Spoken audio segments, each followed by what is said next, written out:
వైసీపీలో నాయకులు ఉండట్లేదు, వెళ్ళిపోతున్నారు. లెక్క పెరుగుతోంది, పోయేవాళ్ళ లెక్క అయితే పెరుగుతోంది. అదేదో సినిమాలో మహేష్ బాబు సినిమాలో అలాగే ఆ ఊరు చివరుండి ఆయన లెక్క పెడతా ఉంటాడు.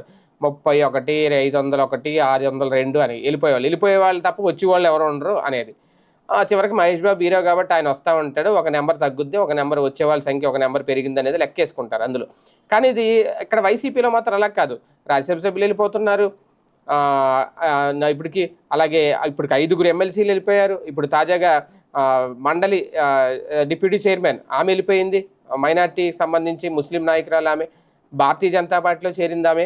వెళ్ళిపోయారు. కాకపోతే ఎవరు వెళ్ళిపోతున్నా మరి వెళ్ళిపోతున్నారని ముందు తెలుస్తుందో తెలియదో, తెలిసినా సైలెంట్గా ఉంటారో, లేదంటే జగన్మోహన్ రెడ్డి గారి నైజం అదే కాబట్టి పోయేవాళ్ళు పోతారు, వచ్చేవాళ్ళు వస్తారు, ఎవరిని బతిమాలేదు ఏం లేదు, ఉండేవాడే ఉంటాడు అనే ఆధోరణలో ఉంటారు.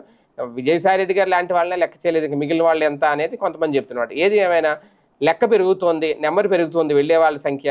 అదే కనుక జరిగితే అంటే వైసీపీలో నాయకులు, ఇన్నాళ్ళు ఉన్న నాయకులు, పదవులు అనుభవించిన నాయకులే వైసీపీలో ఉండలేక, వైసీపీ మీద నమ్మకం లేక జగన్ నీడలో ఉండలేకపోతున్నారు అంటే రేపొద్దున జగన్ అధికారంలోకి వస్తాడు రాడు, వెళ్ళిపోయే వాళ్ళకి ఎందుకు రాడని నమ్మకంతోనే వెళ్తారు.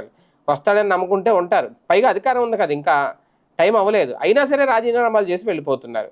మరి ఏం జరుగుతుంది వైసీపీలో?